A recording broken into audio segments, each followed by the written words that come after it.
Hello guys and welcome po ulit sa aking YouTube channel Reg TV, and ako nga po pala niyo Kuya Reg. At ngayon ang topic natin.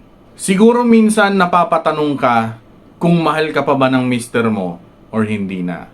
Dahil minsan may mga bagay na nagagawa siya kaya napapaisip ka kung mahal ka pa ba niya or hindi na. Kaya minsan mas maganda kung alam mo yung mga signs kapag unti-unti nang nawawala yung pagmamahal sa'yo ng isang tao. Para hindi na yan lumala pa at baka maisalba mo pa yung relasyon nyo. 'Di ba? Kaya sa video na to, pag-uusapan natin kung ano nga ba yung mga signs na nawawala na yung love ni Mister. Kaya kung interesado ka, chill ka lang dyan dahil uumpisa na natin yan pagkatapos ng intro.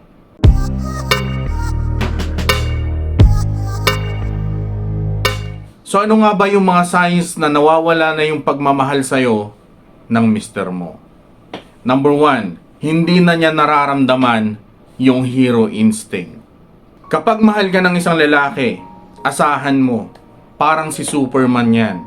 Lagi kanyang poprotektahan. Lagi yan maghahanap ng mga solusyon sa problema mo. Lagi siyang andyan anytime na kailangan mo siya. Yung mapapabilib ka dahil parang walang imposible sa kanya, dahil basta para sa'yo, gagawin niya. Pero kung nawawala na yung love niya, hindi nagagana yung hero instinct na yan. Tatama rin na yan na maghanap ng mga solusyon sa mga problema mo. Lagi na lang siyang wala pag kailangan mo siya. Para bang wala na siyang lakas na gawin yung mga bagay-bagay kahit na alam niya na yon ang mga magpapasaya sa'yo. Saklap, diba? Pangalawa, marami na siyang napapansin na hindi maganda sa'yo. Yung magtataka ka na lang dahil sa tinagal-tagal ng pagsasama nyo, ngayon lang siya nagsasabi na may mga hindi siya gusto sa mga napapansin niya sa'yo.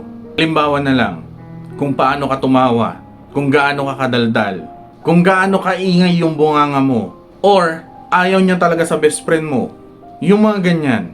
Pero magtataka ka na lang dahil sa tinagal-tagal ng pagsasama nyo, ngayon lang siya nagre-reklamo ng mga ganyan. Na dati naman ay wala siyang pakialam. Mabilis na rin siyang mairita sa mga ginagawa mo. At kadalasan, pinag-uumpisahan na yan ng away nyo. Number 3, umiiwas na may mangyari sa inyo. Sa mag-asawa, kadalasan lalaki yung madalas na mag-aya. Or, yung lalaki ang mas mahilig sa bakbakan. Kaya kung napapansin mo na inaabot na kayo ng ilang linggo or ilang buwan na walang nangyayari sa inyo, o kaya madalas ka na niyang tanggihan kahit na ikaw na yung nangangalabit sa kanya, or parang umiiwas na siya na may mangyari sa inyo, malaking sign yan na nag-iiba na yung feelings niya para sa'yo. Hindi maganda yan. Kaya kung napapansin mo yan sa kanya at para hindi na mas lumala, mas maganda kung kausapin mo siya ng masinsinan. Sabihin mo yung mga napapansin mo sa kanya. Or, magbalik alindog ka, magpaganda ka, ipakita mo kung ano yung mawawala sa kanya kapag pinabayaan ka niya. Number 4, hindi ka na niya tinutulungan sa bahay. Kung dati ay sobrang sipag niya sa bahay nyo, tinutulungan ka niya maghugas ng pinggan, tinutulungan kang magsampay ng mga damit, tinutulungan ka niya maglinis ng bahay, yung parang team kayo palagi para maging maayos at malinis yung tahanan nyo. Pero ngayon, nahihirapan ka ng utusan siya. Yung kahit na simpleng pagtapon lang ng basura, makakailang utos ka pa para lang gumalaw siya. Ngayon, mas madalas nyo na rin pinagtatalunan yung mga gawaing bahay na dati naman ay hindi. Tandaan nyo na sa isang healthy na relasyon, kailangan dyan ng teamwork. Kaya kung wala na siyang ganang tumulong sa'yo sa bahay nyo, sign na yan na nawawalan na siya ng interes para maging maayos, masaya ang tahanan nyo. Yung wala na siyang pakialam na hindi maging komportable sa bahay. Dahil hindi na siya komportable, nakasama ka niya. Number 5, nagkukulang na siya ng time. Hindi maiiwasan sa buhay natin na minsan lagi tayong busy. Dahil syempre may mga obligasyon tayo na kailangan nating gawin. Pero kahit na gaano pa karami ang ginagawa mo, kung mahal mo ang isang tao, sigurado makakagawa at makakagawa ka ng paraan para mabigyan mo ng time yung mahal mo. Kaya kung napapansin mo na nawawalan na siya ng time sa'yo, or kahit na yung time man lang para makapagkwentuhan kayong dalawa, dahil yung mga extra time niya ay binubuhos na niya sa iba't ibang bagay na para lang sa sarili niya, malaking sign yan na nawawalan na siya ng interes sa relasyon. At posible rin na baka nawawala na yung love niya dahil iniiwasan ka na niya. Number 6, hindi mo na mabuksan yung phone niya. Normal lang na magkaroon tayo ng privacy sa mga personal na devices natin. Pero kung napapansin mo na bigla-bigla na lang siyang nagiging mahigpit sa mga gadgets niya, nilalagyan niya ng password, nagagalit pag hinahawakan mo yung phone niya, pasikreto or lumalayo pag sumasagot ng mga text or tawag, red flag yan.